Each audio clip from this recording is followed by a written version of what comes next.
हंगश्यामलिमच्छटाभिरभितमन्दीकृतेन्दीवरम् जड्डञ्जागुडरचि संविदधतं पट्टं वरस्य बृन्दारण्यविलासिनं मृदिलसद्दमाभिदामोदरम् श्रीराधास्पन्दनिवेशितज्जलभुजं harem Shri Radha दामोदरम्।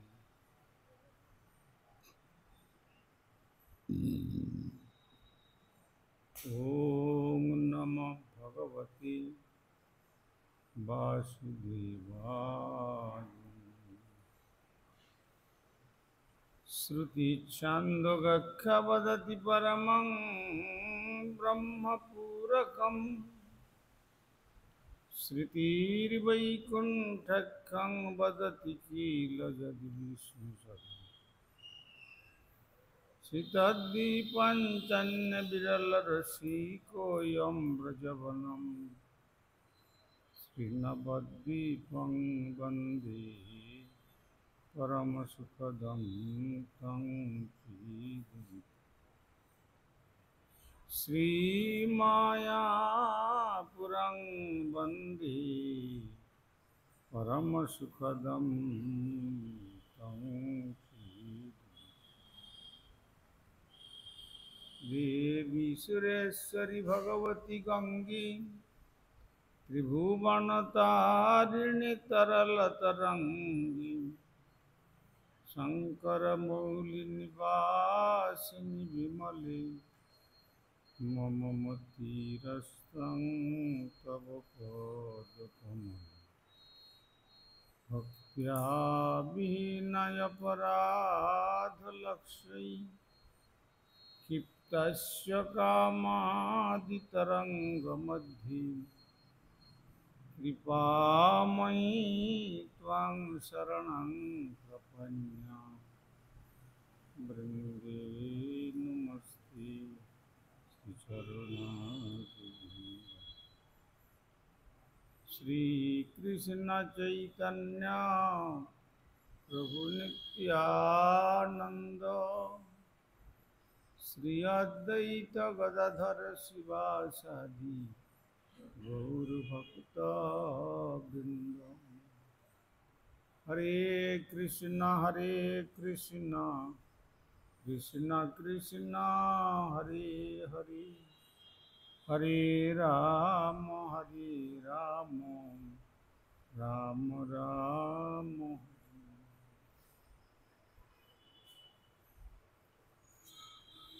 Shri Gurudev जय प्रभुपाद, जय राधा जय कृष्ण।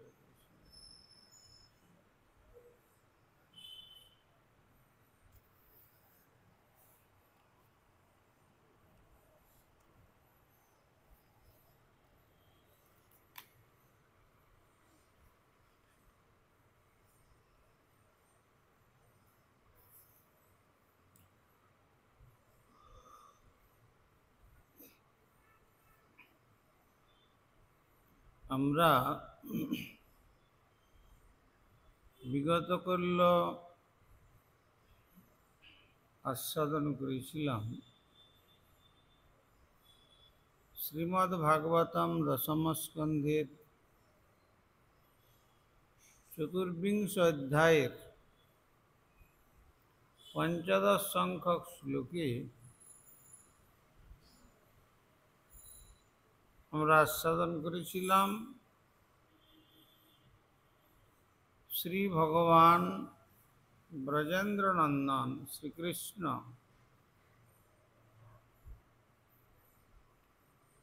তিনি ইন্দ্রের পুজোকে উপলক্ষ করে নন্দ আদি সমস্ত বয়োবৃদ্ধগণকে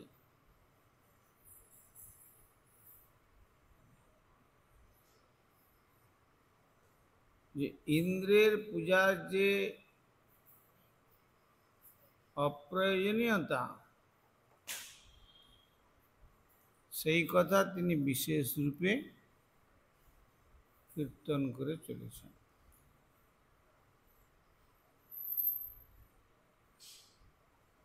বিশেষ করে বললেন যে এই জগতের জীব তারা তাদের নির্দিষ্ট নিজ নিজ কর্মের ফল ভোগ করতে বাধ্য হয়। কর্মফল থেকে ইন্দ্রের কোনো ক্ষমতা নাই তা পরিবর্তন করা।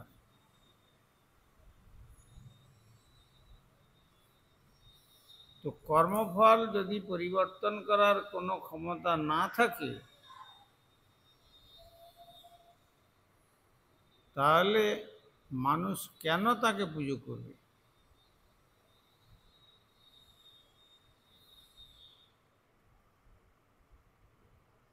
এই প্রসঙ্গক্রমে এই শ্লোকের তাৎপর্যতে বর্ণনা করা হয়েছে,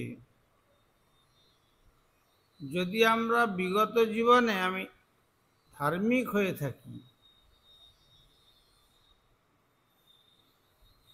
যদি আমার বিগত জীবনে আমি ধার্মিক হয়ে থাকি, তাহলে এ জীবনে দেবতাগণ আমাকে জাগতিক সম্পদ প্রদান করতে পারে। কিন্তু সেই সম্পদ শুভ কিংবা অশুভ উদ্দেশ্যে ব্যয় করার ব্যাপারে আমি সম্পূর্ণ স্বাধীন। কেননা আমার পছন্দটি আমার ভবিষ্যৎ জীবনকে নির্ধারণ করবে। দেবতারা সম্পদ প্রদান করলেন, কিন্তু সম্পদের যে সদ্ব্যবহার হবে কি অসৎ ব্যবহার হবে, এটা দেবতারা কখনো তাদের শক্তির দ্বারা হস্তক্ষেপ করতে পারবেন না। এটা জীব বা মানব তাদের শুভ কিংবা অশুভ উদ্দেশ্যে ব্যয় করার ব্যাপারে সম্পূর্ণ স্বাধীন, যেহেতু স্বতন্ত্র ইচ্ছা শক্তি ভগবান দিয়েছেন। কেননা আমার যে পছন্দ, সে আমার পছন্দটাই হচ্ছে ভবিষ্যৎ জীবনকে নির্ধারণ করবে।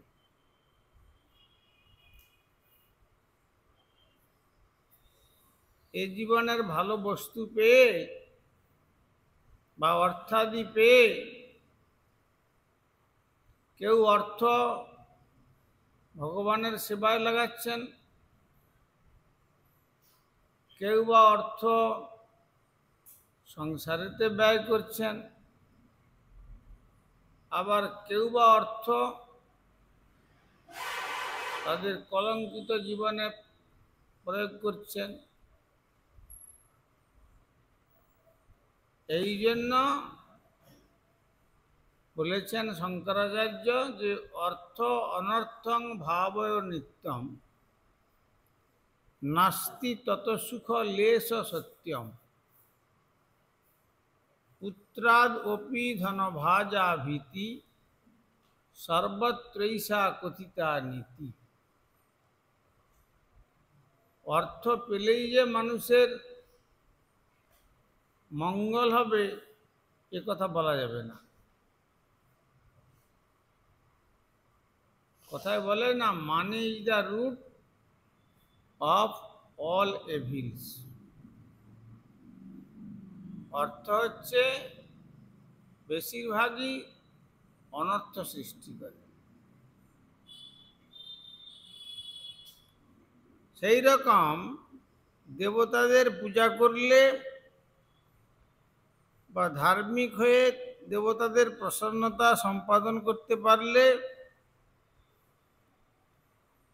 তাহলে সেখানে জাগতিক সম্পদ পাওয়া যায়। দেবতাদের কাছে প্রার্থনা করলো যে আমার যেন একটি সন্তান লাভ হয়। দেবতাদের কাছে প্রার্থনা করলো আমার ছেলেটি যেন পরীক্ষাতে পাস করতে পারে। তো ছেলেটা জন্মগ্রহণ করে সেটা যে যথার্থ ছেলের মতো ব্যবহার করবে পিতামাতার সঙ্গে নাও হতে পারে।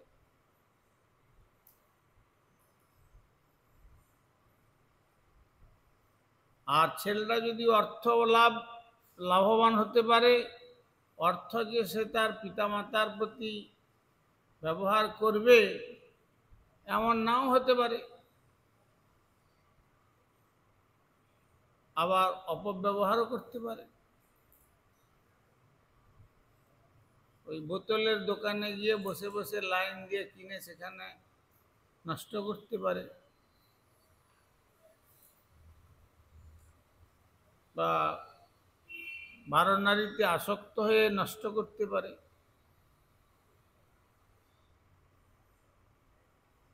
এ দুটো ক্ষমতা কিন্তু জীবের আছে, এইটাকে পরিবর্তন করবার ক্ষমতা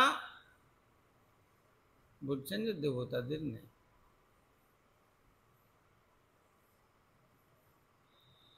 কিন্তু এই ক্ষমতাটা ভগবান শ্রীকৃষ্ণের আছে।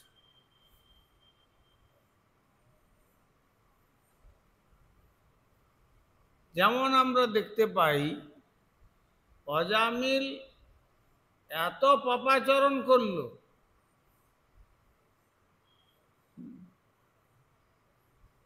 তো তখন ভগবান দেখলেন যে এটা ব্রাহ্মণের ঘরে জন্মেছিল, কিন্তু আমার সেবার জন্য পুষ্প তুলসী আদি চয়ন করত, কিন্তু কর্মের ফলটা এত খারাপ হলো, ধর্মপত্নীকে পরিত্যাগ করে শূদ্রাণীতে আসক্ত হলো। আর ব্রাহ্মণের বৃত্তিটা যে সত্য শৌচ তপ দয়াদি যে সমস্ত গুণ, সে সমস্ত গুণ পরিত্যাগ করে চণ্ডালের বা ব্যাধের মতো কার্যকলাপ করতে শুরু করলো। হরিণ শিকার, শূকর শিকার, ব্যাঘ্র শিকার, তারপরে তাদেরকে আহার করা।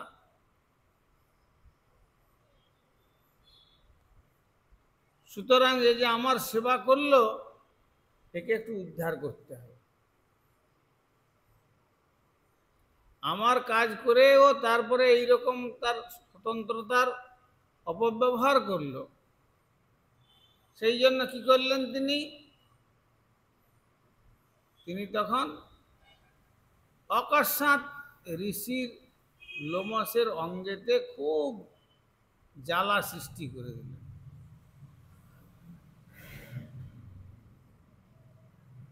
এক এক কার্যে প্রভু করেন কার্য ৫-৭। তারপরে তিনি জানতে পারলেন সাধন প্রভাবে যে যদি কোনো কর্মচণ্ডাল জন্মেতে ব্রাহ্মণ কিন্তু কর্মেতে চণ্ডালত্ব প্রাপ্ত হয়েছে,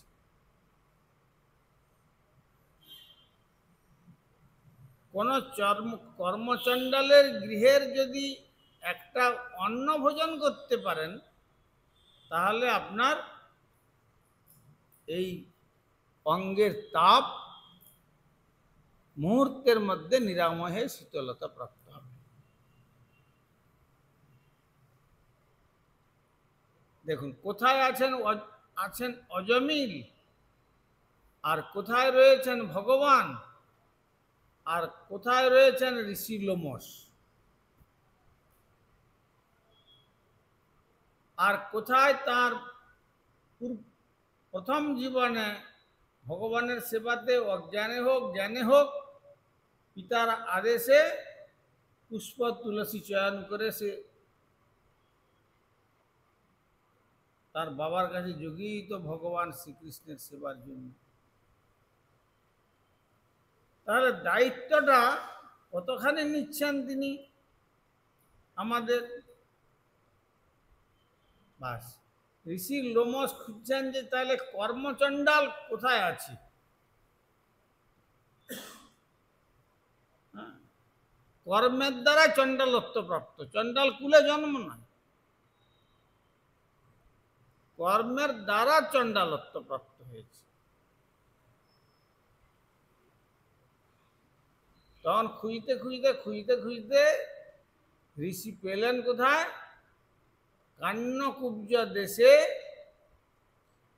অজামিল পরীক্ষিত। কান্যকুব্জ মানে এখন যে দেশের নাম হয়েছে কানপুর,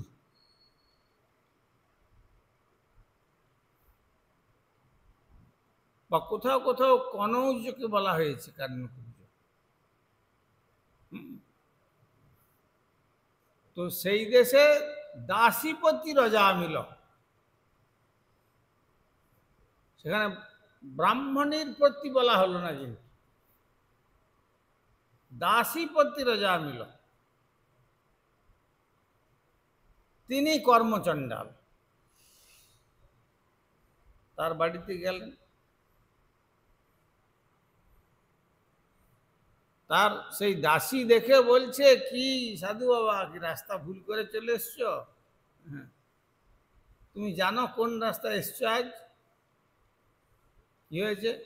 এই দেখো, কত সাধুর কুমণ্ডলু, কত সাধুর ত্রিশূল, কত সাধুর চিমটে, আর কত সাধুর হাতের বলয়, এই সব আমার স্বামী সাধুদেরকে ছিনতাই করে মেরে সব লুট করে নিয়ে এসে রেখেছে, বুঝেছো তো?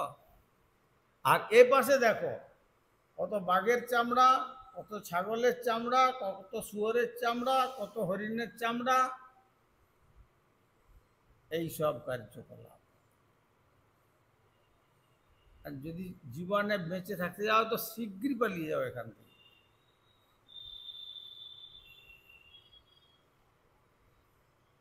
কিন্তু বৈষ্ণবের স্বভাব হয় তারিতে পামর, নিজ কার্য নাহি তবু যান পর ঘর। এটা তো বৈষ্ণবরা তো এই জন্যই জগতে বিচরণ করেন, নিজের কার্যের জন্য নন, সে ভগবত ইচ্ছাতেই হোক আর নিজ ইচ্ছাতেই হোক। বিশেষ করে শুদ্ধ ভক্তগণ ভগবত ইচ্ছাতেই পরিভ্রমণ করে। এই জন্য শুদ্ধ ভক্তগণ পরিব্রাজক রূপে তারা পরিভ্রমণ করে। কেন না, শুদ্ধ ভক্তগণের যে দৃষ্টি, ভূমি দিশো দৃগ্ভাং দ্রভ্যাঞ্চা মঙ্গলং জীব বহুদ্ধ সাধ্যতে রাজন বিষ্ণু ভক্তেশ্ব নিত্য।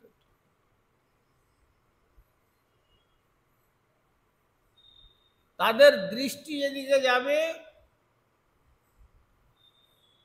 সেদিকে সব অমঙ্গল বিনাশ হয়ে যাবে। তাদের চরণ যেখানে পড়বে সে ধুলিটা পবিত্র হয়ে যাবে।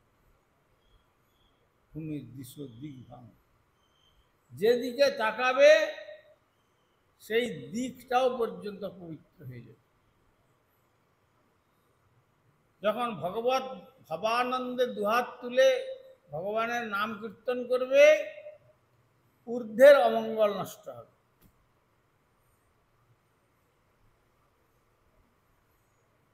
পদ্ভ্যাং ভূমির দিশদৃগ্ভাং দ্রব্যাঞ্চ মঙ্গলং জীব বহুদ্ধোৎসাধ্যতে রাজন বিষ্ণু ভক্তেশ্ব নৃত্যত। তাহলে তাদের এই রকম আচরণ, আর তাকে বলছেন সাধু বাবা তুমি যে এসছো এখানে কি মরবার জন্য এসছো? যাও যাও যাও, এই শীঘ্রই পালাও এখান থেকে। আমার যে স্বামী সে সাধু আর অসাধু কিছু চেনে না, সে তোমার যে যা আছে সব কেড়ে নেবে।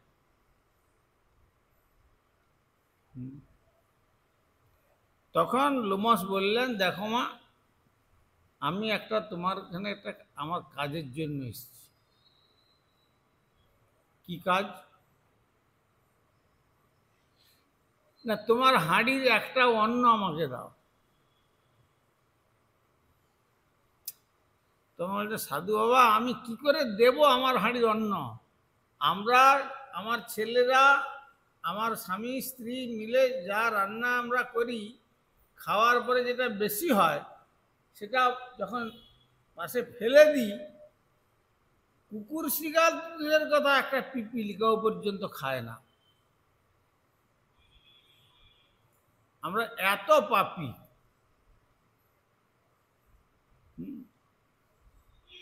ওইখানেই পচে পচে নষ্ট হয়, একটা পিপিলিকাও খায় না, আপনি সেই জিনিস খাবেন? বলে, হ্যাঁ, আমার একটা সেটাই দরকার।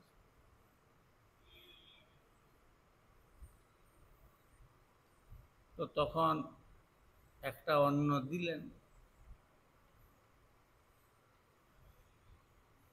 তো অন্নটা পাওয়ার পরে সেই লোমশ এখন চিন্তা করলেন যে এর যে অন্নটা পেলাম, আমার তো শরীরে একবার শীতল হয়ে গেল, আমাকে এর কিছু উপকার করতে হবে, প্রতিদান কিছু দিতে হবে। সাধুরা কি প্রতিদান দেবে? সাধুদের কিছু আছে প্রতিদান দেওয়ার মতো? সাধুদের যদি প্রণাম করে, সাধুরা তখন কি করে, কি বলে? তোমার ধন সম্পদ, পুত্র কন্যা, এই সমস্ত আমাকে দাও। বলবে? বলবে কৃষ্ণে মতিরস্তু। তাদের হাতটা এইভাবে বরদহস্ত উঠবে আর বলছে, তোমাদের কৃষ্ণেতে মতিটা হোক।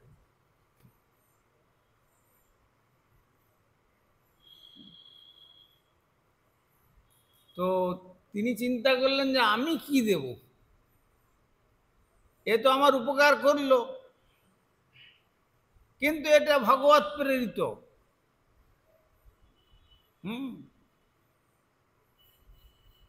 তখন বললেন, দেখো মা, একটা কথা বলবো।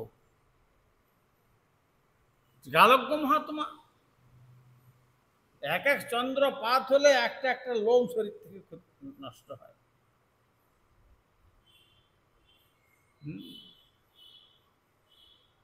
সমস্ত লোম যখন নষ্ট হবে তখন তার জীবন, তখন সে এই দেহটাকে রক্ষা করবে। তথাপি তার কোনো গৃহ নাই, পাতার আস্তরণ নিয়ে বসে থাকতে।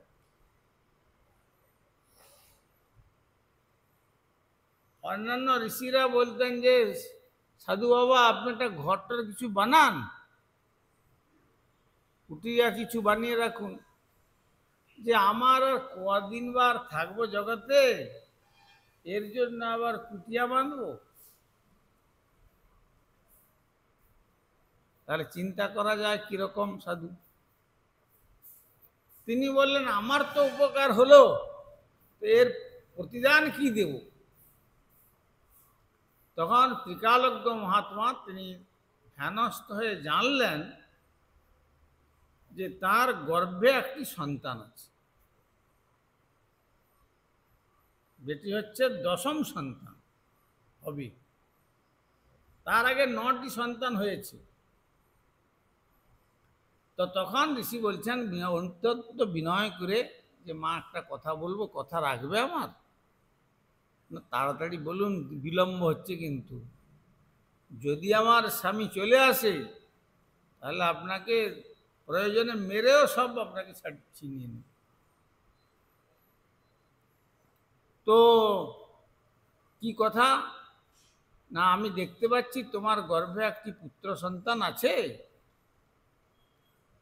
জন্মালে 9 জনের নামকরণ তোমরা করেছ, অন্ততপক্ষে এই ছেলেটার নাম একটু নারায়ণ রেখো। আর ঠিক আছে, ব্যাস বলে চলে গেল। ইনি তার সুস্থ শরীরের লীলা করছেন।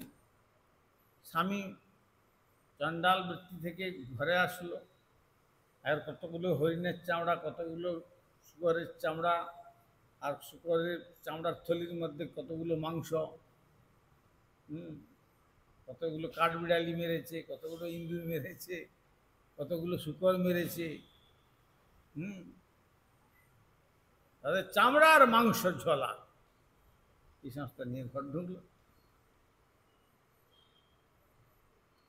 এসে দেখছে যে আচ্ছা এ তো কত পায়ের চিহ্ন, তো এখানে কেউ এসেছিল বলে মনে হচ্ছে। দাসীকে জিজ্ঞাসা করছে,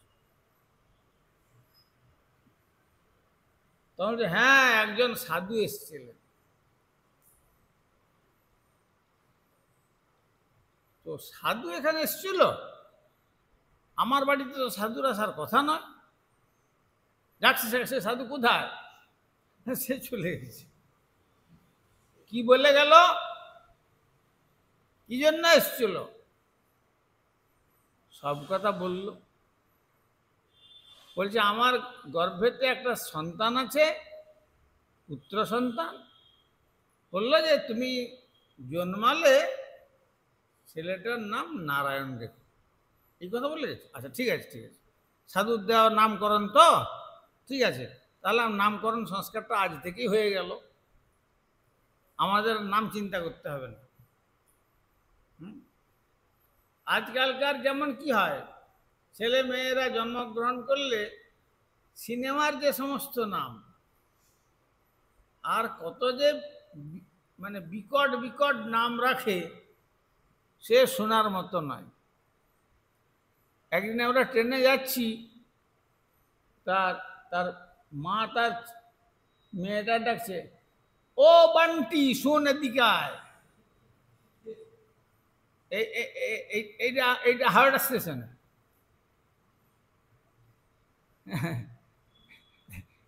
নাম আর খুঁজে পেল না, সেই নামে আসলো। তখন অনেকে শুনে হাসছে মনে মনে। হ্যাঁ, এইরকম সে কত রকম যে নাম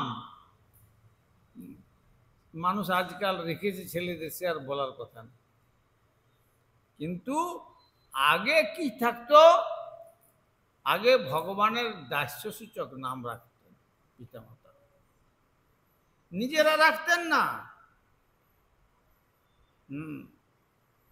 সাধু পুরুষের কাছ থেকে গিয়ে তারা নামকরণ সংস্কার একটা আছে, সেইখানে ভগবানের সেবা করে বলতেন যে আপনি একটা নামকরণ করে দেন।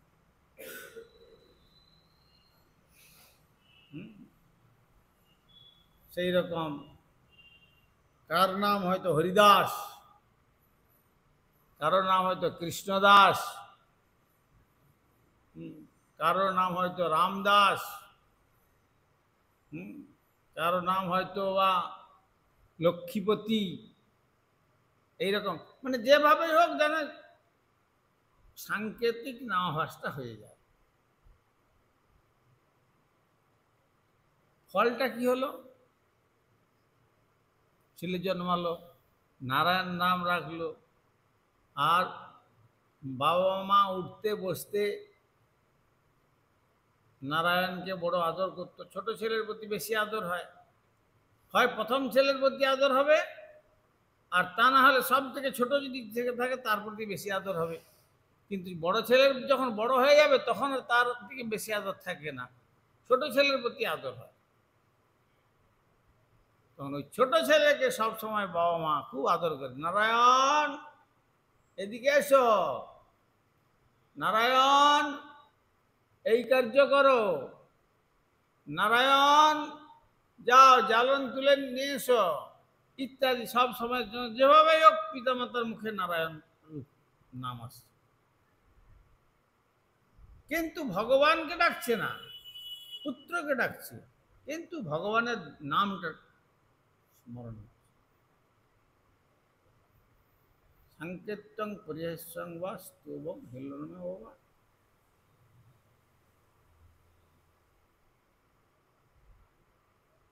ভিগুবর নরমাত্রং তারয়েত কৃষ্ণ নাম। হে ভৃগুবর, সাংকেতিক নামাভাস হোক, পরিহাস চলে হোক, স্তব করতে গিয়ে হোক, অবহেলাক্রমেও হোক,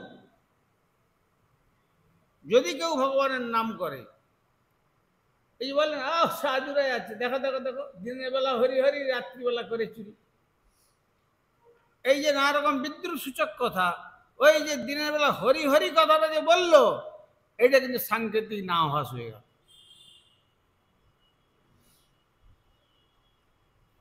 এইভাবে করতে করতে দিন অতিবাহিত হলো, আর তারপরে মৃত্যুর দিনে এসে গেল।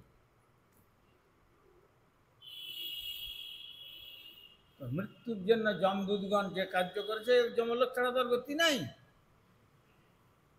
যমদূত 3 জন এসে গেল, ঊর্ধ্বরমনা, হ্যাঁ, সমস্ত বড় বড় দাড়ি, হ্যাঁ, তারপরে গায়ের লোমগুলো যেন একবারে বিয়ের মতো, লৌহকণ্টকের মতো,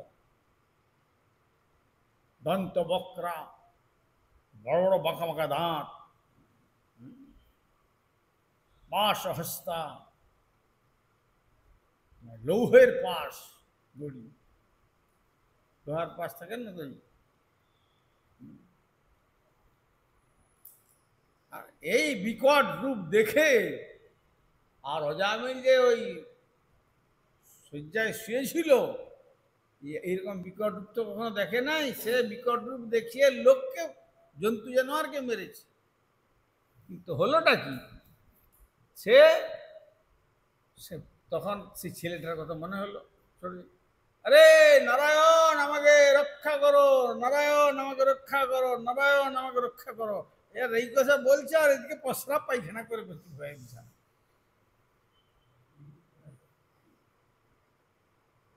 এইরকম অবস্থা। আর একবারে যাতনাময় দেহ নিয়ে এসে তার দেহ থেকে আত্মাটাকে বের করে যাতনাময় দিয়ে ঢুকাবে, আর সহস্র যোজন লৌহকণ্টক, তপ্ত লৌহকণ্টকাকীর্ণ পথ ক্ষণকালের মধ্যে তার মধ্যে ঘষলে নিয়ে যাবে। লোহা, একবারে লোহার কাঁটা লাল আগুনে লাল করা আছে, সহস্র যোজন পথ, ঘন ঘন পুঁতা আছে, তার উপর দিয়ে ওই যাতনাময় দেহটাকে টেনে নিয়ে যাবে। কিভাবে ক্ষত বিক্ষত হয়ে যাবে তার, কিন্তু ওই যে যাতনাময় দেহটা তখন মরবে না, যন্ত্রণা পাবে, ওই জীব সেই যন্ত্রণাটা ভোগ করবে।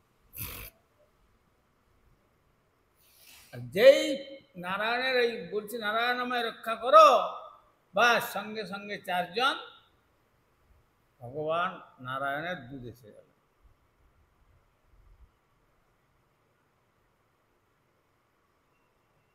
এরা 3 জন কেন? 3 জন হচ্ছে কায় মন বাক্যেতে পাপ হয়, শরীর দিয়ে পাপ হয়, মনে মনে পাপ হয়, বাক্য দিয়েও পাপ হয়।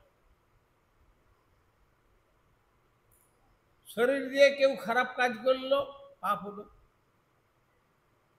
কিন্তু শরীরটা দিয়ে কাজ করলো না, কিন্তু মনে মনে পাপের কথা চিন্তা করলো, মনে মনে, তার সঙ্গে কোনো সম্বন্ধ হয়নি, সেটাও পাপ। আর কথার দ্বারা পাপাচরণ করল, এমন কথা বলল যে কথাতে মানে তার জীবনের শেষ মুহূর্ত পর্যন্ত মনে থাকবে।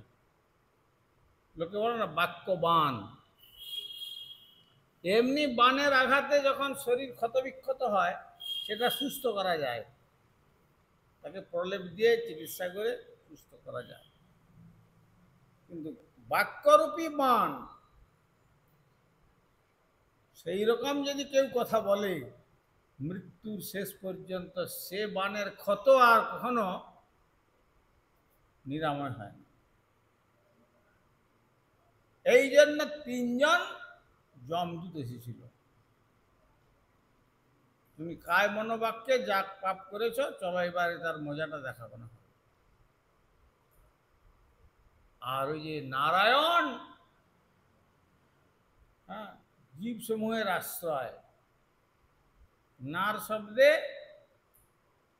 জল, অয়ন শব্দে আশ্রয়, নার শব্দে জীব, অয়ন শব্দে আশ্রয় ইত্যাদি অনেক রকম অর্থ আছে। তো সেই সমস্ত জীব সমূহের একমাত্র আশ্রয় দাতা হচ্ছেন ভগবান। কে? তিনি নারায়ণ। সেই জন্য এই 4 অক্ষরে 4 জন বিষ্ণুদূতগণ এলেন। আর তাদের রূপ কিরকম? এক এক জনের মুখের জ্যোতিতে মনে হয় যেন কোটি কোটি সূর্যের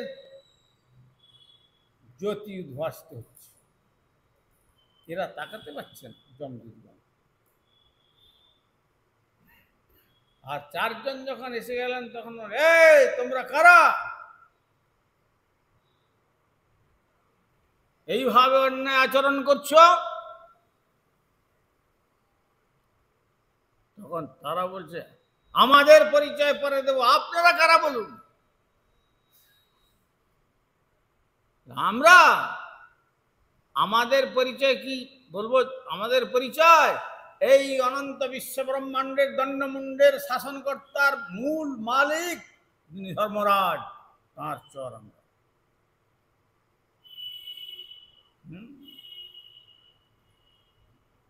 তখন বলছেন, তাহলে সেই ধর্মরাজ কি তোমাদের অধর্ম শিক্ষা দিচ্ছেন?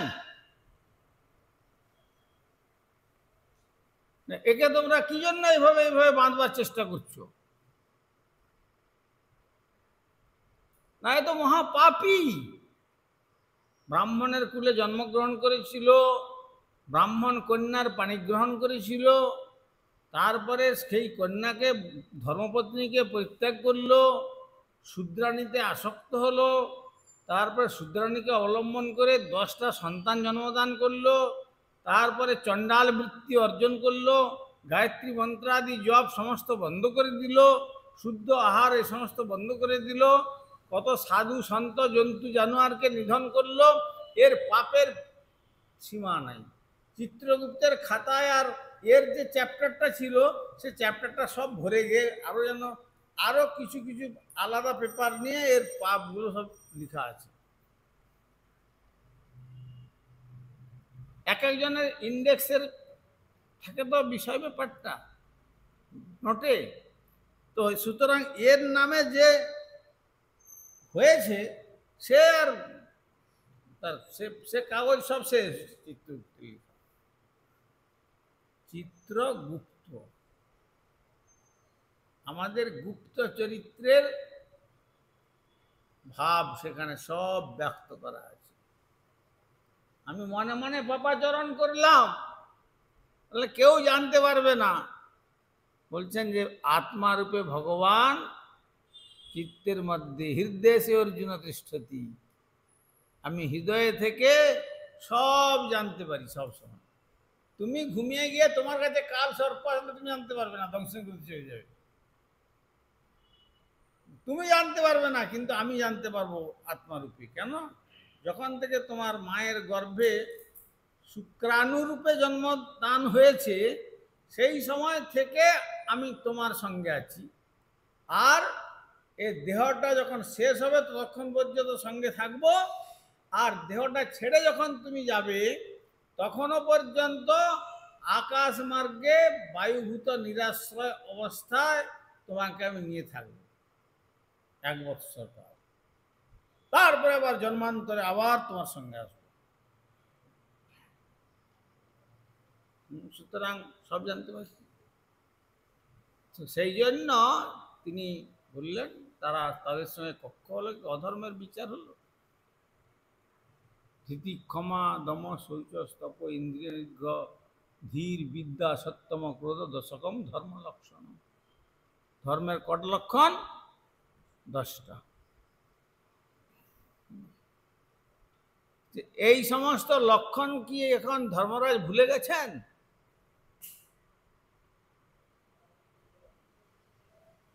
তাহলে এইরকম একজন ব্যক্তিকে নিয়ে এসছে, নেওয়ার জন্য আদেশ দিয়েছেন,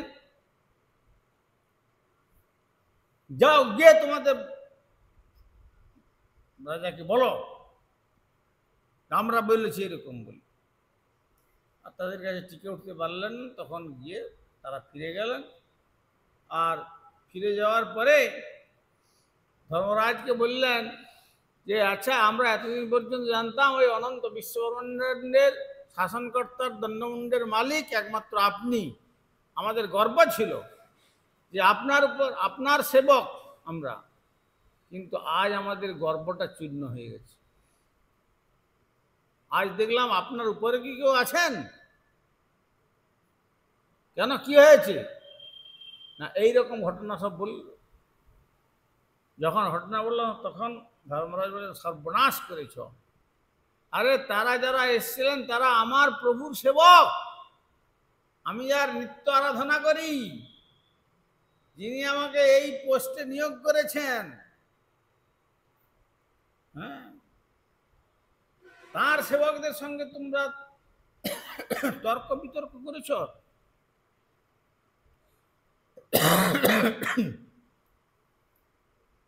সেবক যদি অন্যায় করে তখন সেব্যের প্রতি মানুষ কটাক্ষ করে। কারো ছেলে যদি খারাপ কাজ করে, তোমার বাবাকে এই শিক্ষা দিয়েছেন বলে না? তো তেমনি তারা যখন বললেন যে ধর্মরাজের সভা থেকে আজকাল অধর্মের শিক্ষা দেওয়া হচ্ছে কেন? এই তো নারায়ণ নাম উচ্চারণ করেছিল মৃত্যুর সময়, এ তো যাবে না ওখানে। বলে তখন বলছে এটা তো নারায়ণ তার ছেলেকে ডেকেছিল, ভগবানকে তো ডাকে নাই। তখন এরা বললেন ভগবানকে না ডাকলেও যদি এই যে কাগজকে উদ্দেশ্য করে যদি ভগবত নামটা উচ্চারণ হয়ে যায়, তাকে বলা হয় সাংকেতিক নামাভাস। নামাভাসেতেই কর্মের বন্ধন থেকে মুক্ত হয়ে যায়। আর এ যদি জম লোকে যায় তাহলে আর লোকে ভগবান আরাধনা করবে? এইরকম আমরা তর্ক করেছি। তখন ধর্মরাজ বললেন, শুনো, তোমাদের যা শিক্ষা দিয়েছিলাম সব ভুলে গেছো, আবার আমার কাছে পড়া নাও। আজকে পড়া দিচ্ছি, ভালো করে মুখস্থ করবে। কি পড়া দিচ্ছি? জিহ্বা ন ব্যক্তিং ভগবদ গুণ নাম ধ্যেয়ম, চেতশ্চ ন স্মরণাৎ তচ্চরণার বৃন্দম, কৃষ্ণায় ন নমতি যৎ শির একদাপি, তানা নয়ধ্যম অসত অকৃত বিষ্ণুকৃত্য। কাকে কাকে আনবে আমার এখানে, আমার এই জমলোকে নরককুণ্ড ভোগ করার জন্য? জিহ্বাটা পেয়েছিল, কিন্তু একবারও এই জিহ্বাতে ভগবানের নাম কীর্তন করল না। এক, চিত্তটা পেয়েছিল কনক কামিনী প্রতিষ্ঠা বিষয় ভোগ করবার জন্য, কেবল চিত্তের মধ্যে অসাধু বাসনায় বদ্ধ থাকল, কিন্তু চিত্তের মধ্যে ভগবানের পাদ পদ্ম চিন্তা করল না।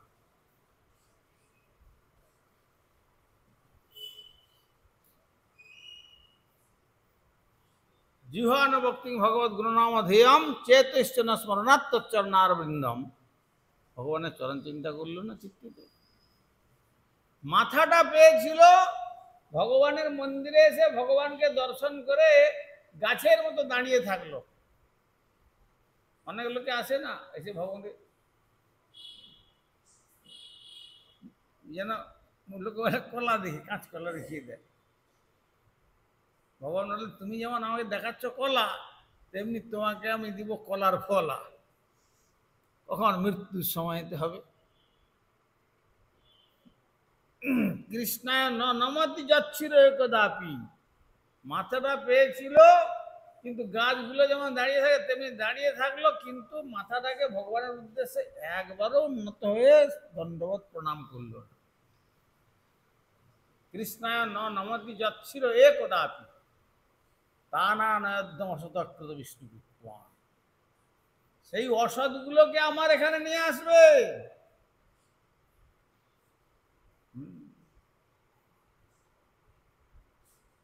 আর বাকি যারা এই কার্য করলেন তাদের জন্য আমার এখানে নয়, তাদের জন্য আমার প্রভুর রাজ্যে যাবেন তারা। ব্যাস এই কথা ধর্মরায় শিক্ষা দিলেন। তারপরে এই সংলাপ শ্রবণ করে তারপর যখন বিষ্ণুদূতগণ চলে গেলেন, তারপরেও তখন অজামিলের ওইখানে সাধুসঙ্গ হলো। এইখানে সাধুসঙ্গ নয়, সাধুসঙ্গ হয়ে গেছে তার লোমসের যখন সেই সন্তানের নাম করে, তখন ব্যতিরেক মুখে সাধুসঙ্গ হয়েছিল। এখন সাক্ষাৎ সাধুসঙ্গ তার হলো ফলটা। তারপরে হরিদ্বারে গিয়ে 2 বৎসর ভগবান শ্রীহরির আরাধনা করলেন। আরাধনার পরে আবার সেই বিষ্ণুকে নিলেন, সুবর্ণ বিমানে করে নিয়ে গোলক বৃন্দাবনে ভগবত ধামে। তাহলে ভগবান এতগুলো কথা আমি কি জন্য বললাম? ভগবান এত কৃপাময় কৃষ্ণ যে অতি মহাপাপীও যদি কৃষ্ণ বলে, ব্যাস তাকে তার কর্মফল থেকে ধীরে ধীরে ধীরে ধীরে যেভাবেই হোক মুক্ত করে তার পাদ পদ্মে তুলে নেন। আর ইন্দ্রের মতো কোটি ইন্দ্রের যদি পুজো করা যায়, তার দ্বারা কখনো ইন্দ্র তা করতে পারবেন না। এই জন্য ভগবান অন্যান্য দেবদেবীর পুজো এখানে নিষেধ করে কি করতে হবে সেইটিকে বিশেষ করে নির্দেশ করার জন্য এখানে 33 কোটি দেবতাগণের যে রাজা দেবরাজ ইন্দ্র, সেই দেবরাজ ইন্দ্রের পূজাটা যে অপ্রয়োজন, জীবের কোনো মঙ্গলের হেতু নয়, সুতরাং মানুষ তাকে কেন পুজো করবে, এই কথা বলে নন্দবাবা আদি সমস্ত বয়োবৃদ্ধ ব্রজবাসীগণকে সকলের উদ্দেশ্যে এই কথা বলে চলেছেন। ভস্য কৃপা সিন্ধু ভৈবচ পতিতানাং পাবনেভ্যো।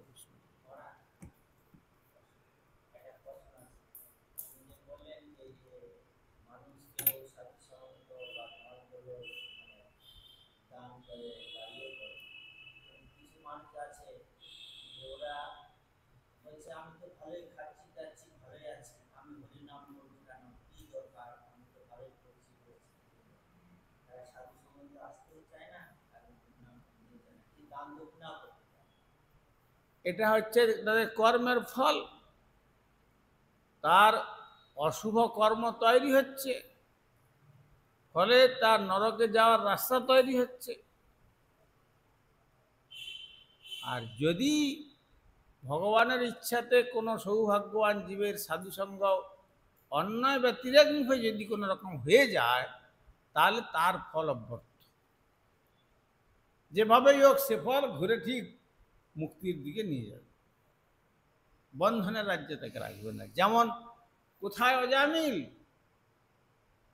আর কোথায় তার পিতা ব্রাহ্মণ, কোথায় ধর্মপত্নী আত্মহত্যা, আর কোথায় ঋষি লোমস, কোথায় ভগবানের কোন দিক থেকে কীভাবে।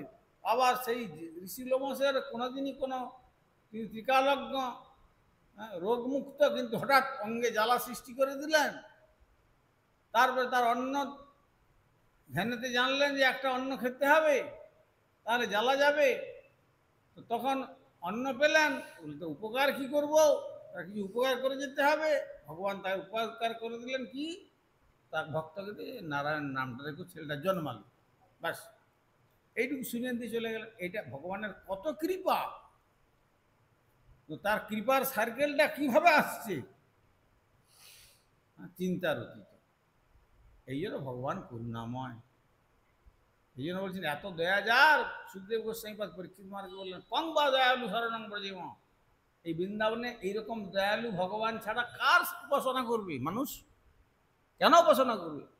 পুতনা জন্মের পরে 6 দিন পরে বিষ নিয়ে আসলো বুকে, কালকুট বিষ খাবিয়ে তাকে মেরে দেবে বলে কংসের দ্বারা প্রেরিত হয়। কিন্তু ওই যে যেহেতু কপট মাতৃরূপ, ভগবান চিন্তা করলেন যাক কপটতা হলেও তো আমার মাতৃরূপ নিয়ে তো এসছে। হায় হায় হায় হায় গোপাল, তোমার মা এখন সদ্য পুয়াতির তো, কি বলে যে লোকে, হ্যাঁ, সন্তান লালন পালন শেখেনি, হ্যাঁ, এই বলে কান্দিয়ে ফেললেন চিমটি কেটে কেটে। এসো বাবা এসো, একটু মুখে স্তন দিয়ে একটু দুধ খাবিয়ে দিই। কিন্তু আছে বিষ, কিন্তু কপটতা নিয়ে আসার ফলেও ভগবান চিন্তা করলেন যে যাক এ তো আমার কপট মায়ের রূপ নিয়ে এসে আমাকে কোলে নিয়েছে, হোক সে আমাকে মারবার জন্য, কিন্তু তথাপি রূপটা তো মায়ের রূপ নিয়ে এসে ভাব নিয়ে প্রকাশ করছে, তাহলে আমি কোথায় দেবো? পুতনা লোকবালং রাক্ষসী ধীরা আসনা জিঘাংসয়াপি হরয় স্তনান্দত্যাপসদ গতিম। তাকেও ধাত্রী মায়ের গতি দিয়েছিলেন ভগবান। সুতরাং এত কৃপা ভগবান শ্রীকৃষ্ণের। এই জন্য ভগবান শ্রীকৃষ্ণের যারা উপাসনা করেন তারা সৌভাগ্যবান।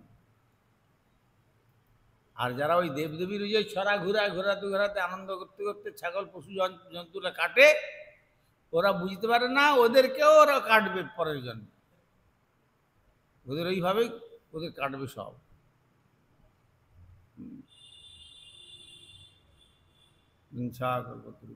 কৃপা পরিধানাং পাবনেভ্যো বৈষ্ণবেভ্যো নমো নমঃ। হরিহরে নম কৃষ্ণ যাদবায় নম যাদবায় মাধবায় কেশবায় নম। গোপাল গোবিন্দ রাম শ্রী মধুসূদন গিরিধারী গোপীনাথ মদনম। শ্রী চৈতন্য নিত্যানন্দ শ্রী অদ্বৈত সীতা হরি গুরু বৈষ্ণব ভাগবত শ্রীরূপ সনাতন ভট্ট রঘুনাথ শিব গোপাল ভট্ট দাস। সেই ছয় গোসাইর করি চরণ বন্দন, যাহা হইতে বিঘ্ন না সবিষ্ট পূরণ।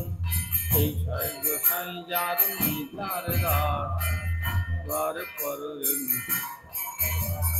তাদের চরণ সেবী ভক্ত শনিবার, জনমে জনমে হয় এই অভিলাষ। এই ছয় গোসাই যাবে প্রতি কৈলাবাস, রাধা কৃষ্ণ নিত্য লীলা করিলা প্রকাশ।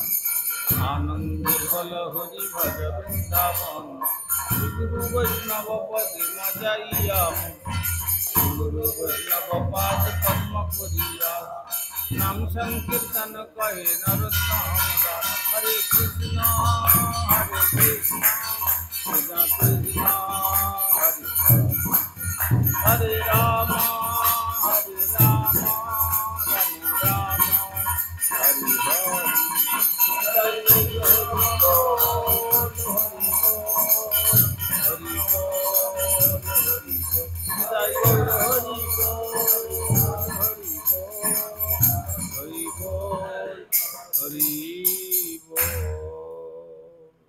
गौरांग गंधर्व गिरधारी श्री राधा गोविंद गोपीनाथ मदन मोहन श्री जगन्नाथ बलदेव सुभद्रा श्री रमन देव धमेश्वर श्री गौर सुंदर श्री जगन्नाथ देव श्री गिरिराज महाराज श्री राधा दामोदर जी ग्रंथराज श्रीमद् भागवतम तुलसी महारानी तथा संदोगली भागवत अधिवेशन महामहोत्सव की जय।